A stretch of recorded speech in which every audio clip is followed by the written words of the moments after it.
Bismillahirrahmanirrahim. Assalamualaikum. Puji syukur atas kehadirat Allah Subhanahu wa taala. Salam dan salawat kepada junjungan besar Nabi Muhammad sallallahu alaihi wasallam dengan melafazkan Allahumma shalli ala sayyidina Muhammad li sayyidina Muhammad. Allahumma shalli ala sayyidina Muhammad wa ala ali sayyidina Muhammad.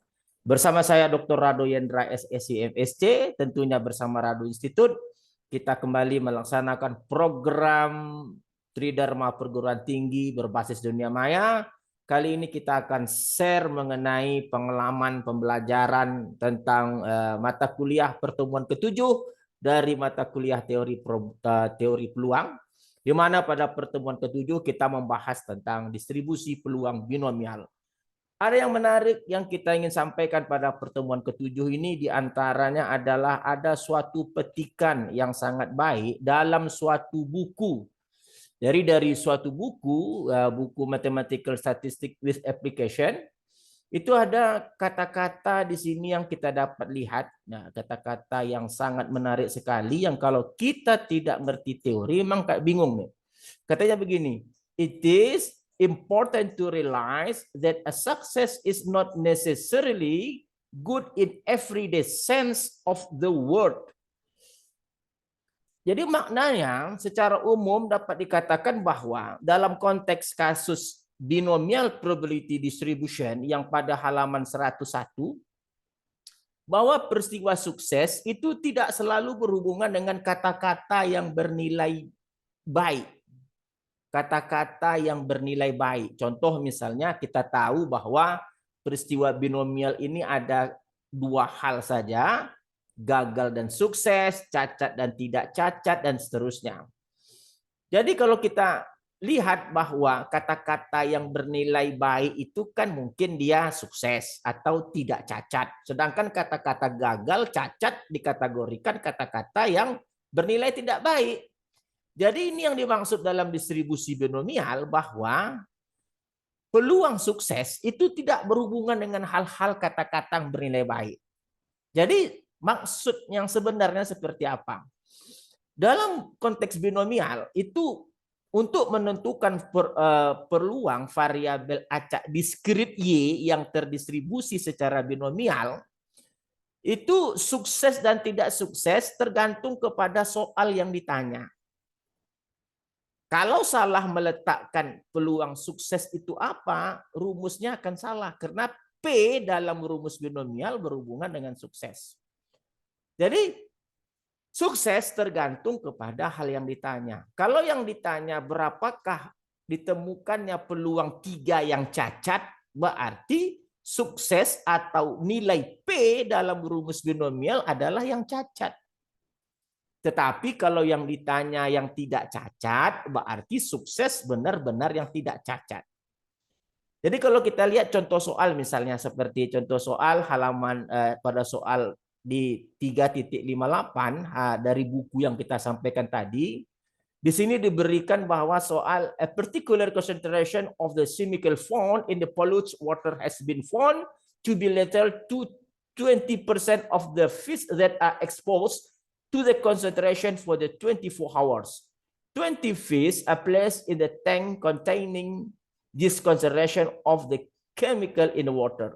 Find the probability that exactly 14 survive. Nah, ini yang kita katakan tadi bahwa dalam soal yang diketahui 20% itu yang tidak survive. Ini dalam soal ini yang 20% tidak survive. Oke, ini tidak survive. Sedangkan yang ditanya yang survive. Oke, ini yang ditanya yang exactly 14 survive. Berarti menurut teori yang kita bahas tadi, nilai P peluang sukses adalah yang bergantung kepada soal. Berarti P di sini bernilainya 1 kurang 20%. Jadi P suksesnya itu bukan yang 20%, jadi yang 80% atau bernilai 0,8. Nah, ini yang kita katakan tadi bahwa hati-hati dalam memahami konteks dalam teks suatu buku. Jadi tidak mesti P-nya itu bernilai 20%, karena dalam soal tadi 20% tidak survive, yang ditanya survive. Jadi kalau begitu, kita tahu cara menjawab soal ini, kita tahu rumus binomial peluang Y. Nah, ini yang sukses tadi adalah kombinasi NY dikali dengan P berpangkat Y dikali Q berpangkat N kurang Y. Untuk Y dari 0, 1, dan seterusnya. Oke? Jadi kalau yang ditanya dalam soal adalah Y sama dengan 14, berarti peluang yang survive Y sama dengan 14, artinya kita dapat menjawab sama dengan N-nya tadi 20, nih 20 nih N, nih 20 fish, 20 ikan, kombinasi 20, 14, dikali P, P-nya tadi 0,8, berpangkat 14, Q-nya adalah tentu 0,2. 0,2 berpangkat 20 kurang 14 pangkat 6. Oke? Hasilnya pakai kalkulator aja, silahkan dicari sendiri. Jadi kalau begitu kita sudah lihat bahwa dalam teori statistik ini itu harus hati-hati betul dalam memahami konteks yang akan diajarkan kepada mahasiswa. Kita sering melihat bahwa beberapa dosen dari prodi lain itu tidak memahami konteks ini gitu. Makanya kita coba berikan pemahaman, oke? Semoga ini menjadi masukan bahwa dalam konteks binomial itu hati-hati dalam menentukan peluang sukses. Oke, saya rasa Rado Institute telah menyampaikan, mengabarkan, semoga bermanfaat. Undur diri dulu. Assalamualaikum warahmatullahi wabarakatuh.